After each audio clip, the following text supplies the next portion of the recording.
Dr. Pro. Yes, ooh, Are you Jude? Mr. VPC. Big up for DJ Blackman. Ingoma idzo rimwe zuva ndakagara kumasowe ndakanongedzwa netsvimbo simukai madzibaba muneshavera minaro ratikuda kubvisa pasi dai matopfugama ndikati rugare mapostora nyaya yangu dai maiongorora ini ndine dhimoni rengoma shavire ngoma kunge ndabva nekujoma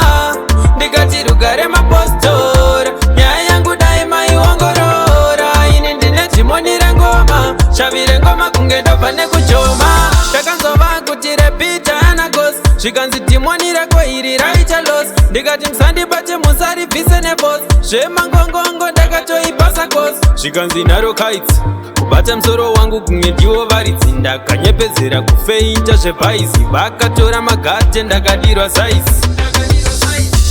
ndikati rugare mapostora nyaya yangu dai maiongorora ini ndine dhimoni rengoma shavire ngoma kunge ndabva nekujoma ndikati rugare mapostora nyaya yangu dai maiongorora ini ndine dhimoni rengoma shavire ngoma kunge ndabva nekujoma nyaya yakazongopedzwa nefreestyle ndarova akapela kunge ndavhura mufayo ndakanzwa bovhuma hanzi aya ndiwo chayo mangongongo madzibaba imbotiimbirayo ndikati mfaro kwamuri zvikanzi yame chechi yese chisimukai titambe abhurama tierese abhurama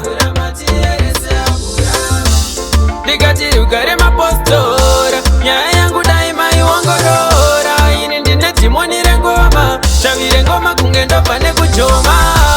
ndikati rugare mapostora nyaya yangu dai maiongorora ini ndine dhimoni rengoma shavire ngoma kunge ndabva nekujoma takanzova kuti repita anagos zvikanzi dhimoni rako iri raita los ndikati musandibate musaribvise nebos zvemangongongo ndakatoipasa kos zvikanzi naro kaitsi bata musoro wangu kunge ndiwo varidzi ndakanyepedzera kufeinta zvebhaisi vakatora magate ndakadirwa saisi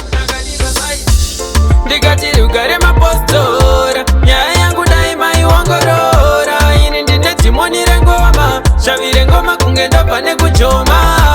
ndikati rugare mapostora nyaya yangu dai maiongorora ini ndine dhimoni rengoma shavire ngoma kunge ndabva nekujoma ndikati rugare mapostora nyaya yangu dai maiongorora